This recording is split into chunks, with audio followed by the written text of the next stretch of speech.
Hello नमस्कार विद्यार्थी मित्रों, आप सभी अपने आरो लर्निंग यूट्यूब चैनल में स्वागत है।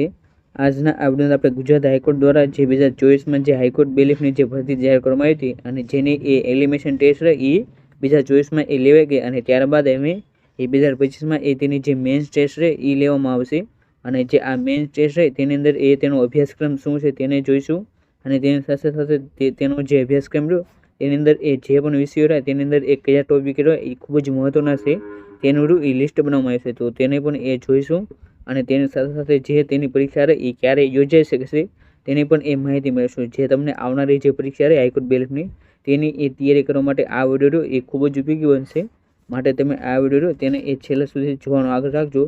હવે એ આપણે વિડીયોની શરૂઆત કરીએ તેની અંદર સૌથી પહેલાં તો જે આપણે જે 2024માં જે બેલીફની ભરતી જાહેર કરી હતી તેની વાત કરીએ, જેની અંદર એ કુલ જગ્યા રહી એ 210 એ જગ્યા હતી, જેની અંદર એ જિલ્લા ન્યાયાલયો એટલે કે જે વિવિધ જિલ્લાઓમાં જે ન્યાયાલયો છે તેની અંદર એ 198 જગ્યાઓ હતી। જ્યારે ગુજરાત રાજ્યની જે ઔદ્યોગિક અદાલતો રહી તેની અંદર એ 12 જગ્યાઓ માટે એ બેલીફની ભરતી હતી। આ રીતે એ કુલ જગ્યા રહી એ 210 એ ભરતી બહાર પાડવામાં આવી હતી અને આની અંદર એ તેમની જગ્યા રહી એ તમે અહીં જે તમામ કેટેગરી રહી તે મુજબ એ જોઈ શકો છો।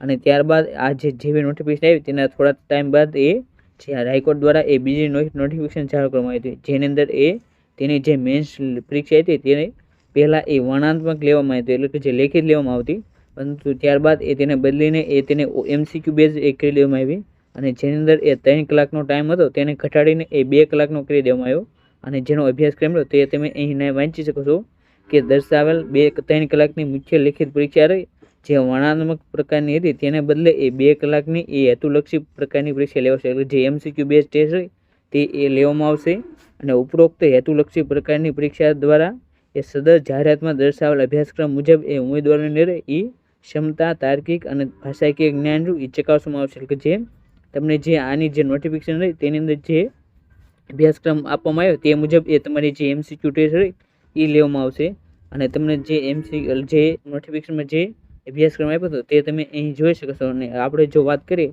તો હેતુલક્ષી પ્રકારની પરીક્ષા જે MCQ બેઝ છે જે મેન્સ ગણાય છે, જેની અંદર એ કુલ ગુણ રહ્યા એ 100 ગુણ છે, જેની અંદર એ નકારાત્મક ગુણ એટલે જે માઇનસ ગુણ રહ્યા એ 0.33 રહ્યા એ માઇનસ કરવામાં આવશે અને પરીક્ષાનો સમય રહ્યો એ 2 કલાક રાખવામાં આવશે અને જેની અંદર એ અભ્યાસક્રમના વિષયો રહ્યા તેની અંદર એ ગુજરાતી ભાષા, સામાન્ય જ્ઞાન, ગણિત, રમતગમત, રોજબરોજની ઘટનાઓ, કમ્પ્યુટરનું પાયાનું જ્ઞાન, આ જે 6 વિષયો રહ્યા તેને ઉપરથી એ તમારું 100 માર્કનું એ પેપર કાઢવામાં આવશે અને તમારી 100 માર્કની પરીક્ષા એ લેવામાં આવશે।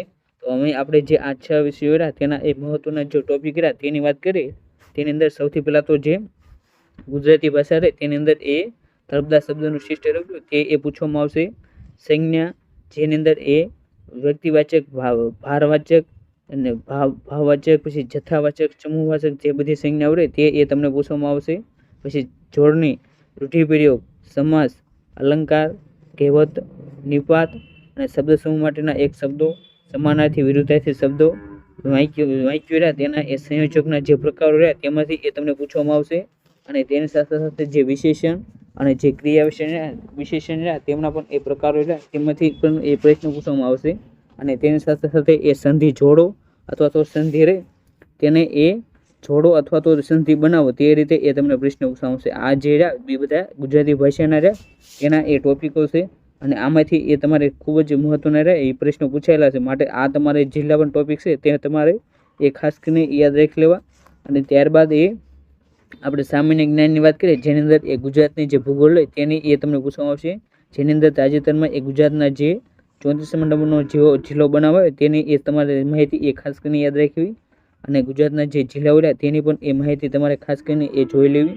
પછી ભારતની જે પ્રથમ મહિલાઓ રહી જેમણે એ કોઈપણ ક્ષેત્રમાં એ સિદ્ધિ મેળવી હોય તેમની માહિતી રહે એ પૂછાઈ શકે છે। પછી ભારત અને ગુજરાતનો એ જે સામાન્ય સાંસ્કૃતિક વારસો રહ્યો એ તમારે પાકો કરી લેવાનો અને ભારતનું એ સામાન્ય ભૂગોળ રહ્યો તે પણ એ પૂછાઈ શકે છે અને ભારતનું બંધારણ તે પણ એ પૂછાશે, જેની અંદર એ આપણા જે ખૂબ જ મહત્વના જે રાષ્ટ્રીય પ્રતીકો રહ્યા તેની અંદરથી એ 2 થી 3 પ્રશ્નો એ પૂછાયેલા છે, માટે તે એ તમારે ખાસ કરીને એ જોઈ લેવા અને બેઝિક સામાન્ય વિજ્ઞાન જે પણ એ તમારે એ ખાસ કરીને એ જોઈ લેવું। અને ત્યારબાદ એ આપણે ગણિતની વાત કરીએ જેની અંદર એ સાદુરૂપ, ટકાવારી, સંખ્યાઓ, ક્ષેત્રફળ અને ઘનફળ, લસાગુસા, ત્રિકોણમિતિ જેની અંદર એ સાઇન થીટા કોસ થીટા પછી ઊંચાઈ આધારિત દાખલા તે બધા એ ત્રિકોણમિતિમાંથી એ પૂછવામાં આવશે. કામ અને મહેનતાણું પછી નફો અને ખોટના દાખલા, ગુણોત્તર અને પ્રમાણનું જે ચેપ્ટર હોય તેની અંદરથી એ દાખલા પૂછવામાં આવશે. પછી અપૂર્ણાંક એટલે કે જે અપૂર્ણાંક આપ્યા હોય તેમાંથી તમને પૂછે કે આમાંથી કઈ સંખ્યા એ સૌથી નાની છે અને કઈ સંખ્યા એ મોટી છે તે જણાવો, તે રીતે એ તમને પૂછવામાં આવશે. પછી બે બિંદુઓ એટલે કે જે એક્સ અને વાય અક્ષ રહ્યા તેની ઉપર એ બે બિંદુ આપ્યા હોય અને તેનું અંતર એ તમારે શોધવાનું હોય, તે રીતે એ તમને દાખલા પૂછાઈ શકે છે. અને આ જે ટોપિક રહ્યા એ 2024માં જે હાઈકોર્ટ બેલિફની જે પરીક્ષા લેવાની તેની અંદરથી એ આ ટોપિક રહ્યા એ ખૂબ જ મહત્વના પૂછાણા હતા. માટે જે હોમિયોપેથીની જે 2025ની પરીક્ષા રહી તેની અંદરથી પણ આ જે ટોપિક રહ્યા તેની અંદરથી એ પ્રશ્ન પૂછવામાં આવશે. માટે તમારે આ ટોપિક રહ્યા તેને એ ખાસ કરીને એ જોઈ લેવા.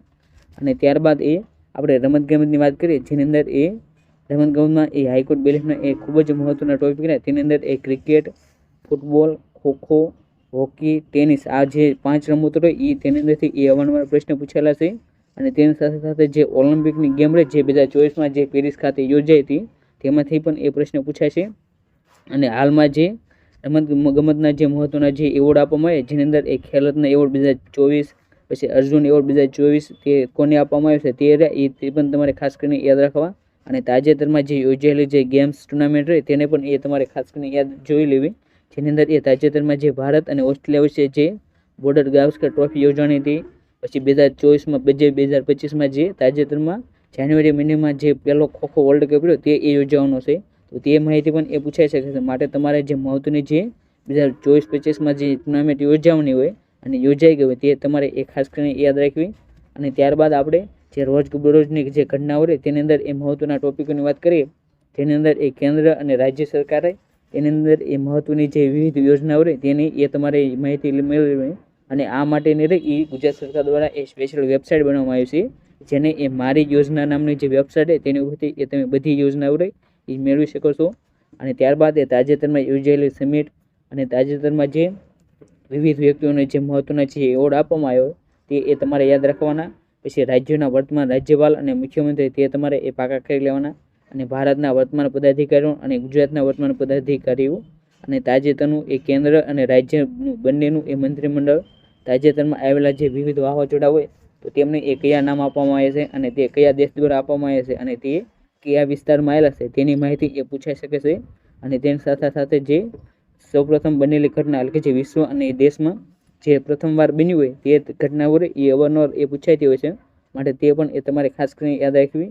અને તેની સાથે સાથે જે ઈસરો અને જે DRDO જે બે સંસ્થાઓ રહે તેમના દ્વારા જે વિવિધ જે મિશનો હાથ ધરવામાં આવશે તે મિશનો રહ્યા તેની અંદર પણ એ પ્રશ્ન પૂછવામાં આવશે. માટે તમને અહીં જે પણ ટોપિક આપવામાં આવ્યા તેની અંદરથી એ તમારે બધી માહિતી રહે એને એકવાર અવશ્ય જોઈ લેવી. અને ત્યારબાદ આપણે અહીં જે કમ્પ્યુટરની વાત કરીએ તેની અંદર એ આઉટપુટ સાધનો, ઇનપુટ સાધનો, મેમરીના પ્રકારો, વાયરસ અને સુરક્ષા સંબંધિત પ્રશ્નો જેની અંદર એ ફાયરવોલ શું કહેવાય, પછી ફિશિંગ શું કહેવાય તેવી જે વિવિધ માહિતી રહે એ તમને પૂછાઈ શકે છે. અને MS વર્ડ, એક્સેલ અને પાવર પોઈન્ટ આ જે ત્રણેય સોફ્ટવેર છે તેની અંદરથી એ તેની જે શોર્ટકટ કી રહી એ પૂછાઈ શકે છે. માટે કમ્પ્યુટર તેની અંદરથી એ તમારે બધી માહિતી રહે એ તમારે ખાસ કરીને એ જોઈ લેવી. અને ત્યારબાદ આપણે વાત કરીએ તો અહીં આપણે જે હાઈકોર્ટ બેલિફની પરીક્ષા 2024-2025માં જે યોજવાની હતી તેની માટે જે વિષયવાર જે ખૂબ જ મહત્વનું જે ટોપિક હતા તેનું એ લિસ્ટ જોવાનો પ્રયત્ન કરો. અને આની ઉપર તમને જે પણ ટોપિક આપ્યા છે તેની અંદરથી એ તમારે ખાસ કરીને બધા ટોપિક રહ્યા એને જોઈ લેવા. અને હવે આપણે એ અન્ય વ્યક્તિઓને જે મૂંઝવતા સવાલો હોય તેની વાત કરીએ જેની અંદર એ પરીક્ષા ક્યારે લેવામાં આવશે અને પરીક્ષાની સારી તૈયારી એ કઈ રીતે કરી શકાય તો તેની વાત કરીએ. તેની અંદર સૌથી પહેલાં તો આપણે જે પરીક્ષાની વાત કરીએ તો પરીક્ષા રહે આ હાઈકોર્ટ બેલિફની મેન્સ એ ફેબ્રુઆરી અથવા તો માર્ચ મહિનામાં એ તેની પરીક્ષા રહે એ લેવાઈ શકે છે. અને આ પરીક્ષાની તૈયારી કરવા માટે એ તમને જે NTA રહે તે સંસ્થા દ્વારા એ 1 મહિનાનો એ સમય આપવામાં આવશે. માટે જો તેની પરીક્ષા એ જાન્યુઆરીમાં એન્ડમાં જાહેર કરે તો તેની પરીક્ષા રહે એ ફેબ્રુઆરીમાં લઈ શકે છે. અને જો ફેબ્રુઆરીમાં જાહેર કરે તો તેની પરીક્ષા રહે એ માર્ચમાં લઈ શકે છે. આ રીતે તેની પરીક્ષા રહે એ માર્ચ અથવા તો ફેબ્રુઆરી તે બંને મહિનામાંથી એકમાં લેવામાં આવશે. અને જો આપણે પરીક્ષાની સારી તૈયારીની વાત કરીએ તેની અંદર એ આપણે જે હાઈકોર્ટ બેલિફની જે પરીક્ષા રહે 2025માં યોજાવાની છે તેની માટે રહી આપણે ત્રણે એ સ્પેશિયલ સિરીઝની શરૂઆત કરીશું. જેની અંદર એ કર્યું તેની અંદર આપણે જે અભ્યાસક્રમ મુજબ આપણે અહીં જે વિષયો દર્શાવ્યા તેના મુજબ એ તમને પ્રશ્નો આપવામાં આવશે. એક સિરીઝ એ છે, બીજી સિરીઝ એ સ્પેશિયલ છે હાઈકોર્ટ બેલીફની જે રમતગમત રહે તેની માટે એ સ્પેશિયલ સિરીઝ શરૂઆત કરી છે, જેની અંદરથી એ આપણે જે ધોરણ 6 થી 12 સુધીની જે યોગ અને શારીરિક શિક્ષણ રહી તેના એ પ્રશ્નો રહ્યા તે એ તમને પૂછવામાં આવશે, જેની અંદર તે રમત અને તે રમતની એ વિગતવાર માહિતી રહે એ તમને જોવા મળશે. અને તે રહે એ આપણે બીજી સિરીઝ હશે. અને ત્રીજી સિરીઝ રહે એ જે હાઈકોર્ટ બેલીફ હોય તેની માટેના એ મોડલ પેપર રહ્યા તેની એ સિરીઝ શરૂઆત કરશે. અને જે પણ વિદ્યાર્થીઓ એ હાઈકોર્ટ બેલીફની એ તૈયારી કરતા હોય તેમણે આ જે 3 સિરીઝ છે તેમને એ એકવાર અવશ્ય જોઈ લેવી. અને જો તમે આ વિડીયો ગમ્યો હોય તો આ વિડીયોને એ શેર કરી શકો, જેથી જે પણ વિદ્યાર્થીઓ એ હાઈકોર્ટ બેલીફની તૈયારી કરે છે તેમને આ વિડીયો એ ખૂબ જ ઉપયોગી બનશે. આપણે જેમ હાઈકોર્ટની જે વિવિધ ભરતી હતી જેની એ પહેલાં તૈયારી કરી હતી તે જ એ જે આ મેન્સ રહે તેની એ તૈયારી કરવામાં આવશે, જેની અંદર આપણે જે 2024માં એ રમતગમતનું રહ્યું તેનો એક કરંટ અફેરનો વિડીયો બનાવેલો હતો. પછી અગાઉની પરીક્ષામાં પૂછાયેલા જે રમતગમતના પ્રશ્નો રહ્યા તેની માટેનો પણ એ વિડીયો બનાવી મૂક્યો હતો. જે હાઈકોર્ટની પરીક્ષા રહી તેની માટે એ ખૂબ જ આઈએમપી રહ્યો હતો.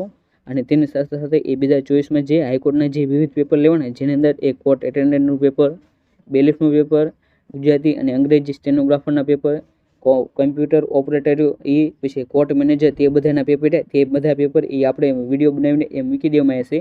અને જો તમે તે ન જોયો તો તે પણ એ જોઈ શકો છો, જેની અંદર આપણે અહીં જે વિષયો લીધા તે મુજબ એ કેટલું પૂછાયું છે તે જાણવામાં પણ એ તમને તે એ ખૂબ જ ઉપયોગી બનશે. અને તેની સાથે સાથે એ હાઈકોર્ટ પટ્ટાવાળાના જે ભૂતકાળના પેપર જેની અંદર એ 2012નું પેપર, 2016નું પેપર, 2019નું પેપર, 2014નું પેપર તે પણ એ જોઈ લેવા. અને તેની સાથે સાથે એ 2023માં જે પેપર 1 અને પેપર 2 હતા તે પણ એ જોઈ લેવા. અને આની સાથે સાથે જે આસિસ્ટન્ટના જે પેપર તે પણ એ તમારે જોઈ લેવા. અને આપણે જે પહેલી જૂની જે રમતગમતની જે સિરીઝ રહી તે પણ એ જોઈ શકો છો. અને હાઈકોર્ટ પટ્ટાવાળાના જે ભૂતકાળના જે મોડલ પેપર તે પણ એ તમારે જોઈ શકો છો, જે તમને આવનારી જે બેલીફની પરીક્ષા રહે તેની માટે એ ઉપયોગી રહી શકે છે. અને અહીં જે આપણે લેક્ચર લીધો તેની એ જો તમારે પીડીએફ ડાઉનલોડ કરવી હોય તો તે પીડીએફ રહી એ આપણે જે ટેલિગ્રામ ચેનલ રહે આરુ લર્નિંગ તેની અંદર એ મૂકી દેવામાં આવે છે. તો ત્યાં જેને એ તે પીડીએફ રહે તેને એ ડાઉનલોડ કરી શકો છો. અને આપણી કોઈ પણ ભરતીની આપણી કોઈ પણ પરીક્ષાની જે પીડીએફ રહે એ હંમેશા આ જે આરુ લર્નિંગ જે ટેલિગ્રામ ચેનલ રહે તેની અંદર એ મૂકવામાં આવશે. માટે તમારે તેને એકવાર અવશ્ય જોઈન કરી લેવી.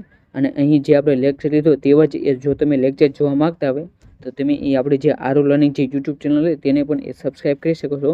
અને thank you for watching this video. જય હિન્દ, જય ભારત.